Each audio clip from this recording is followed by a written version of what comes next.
When you think about the last time there was comprehensive tax reform in this country, it was decades ago. And the composition of our workforce looked very different, and our homes looked very different. The costs of raising a family have grown exponentially. Today, in the vast majority of American homes, all parents work. Our tax code has to recognize and support this reality and support our dual values of work and a family. I want to say thank you to the President because he was clear, crystal clear, on the importance of making sure that the focus of tax reform was on hardworking Americans. The most important institution in all of society is the family. And the most important job that any of us will ever do is to raise children and be parents.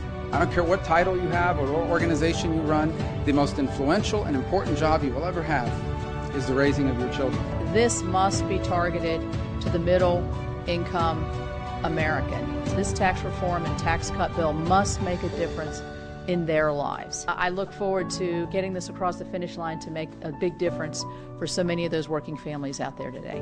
One of the things that this president talks about is making sure that there's relief for the middle class, and that's what this CTC is all about. The parent tax penalty ought to be less severe than it is now. We need to get this done, and in the coming weeks, I expect that we will.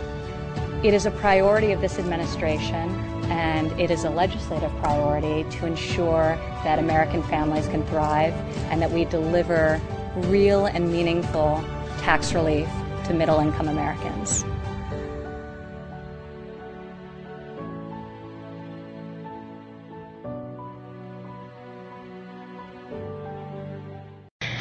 A few statistics that I think are helpful to put this in perspective.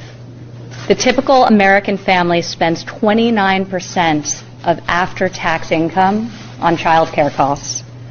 The average annual cost of providing center-based care for 2 children exceeds annual median rent in every state and is the highest single household expense in both the Northeast and the Midwest.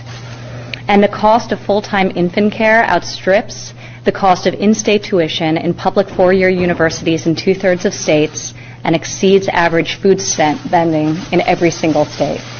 So over the years, as wages have stagnated, the costs of raising a family have grown exponentially.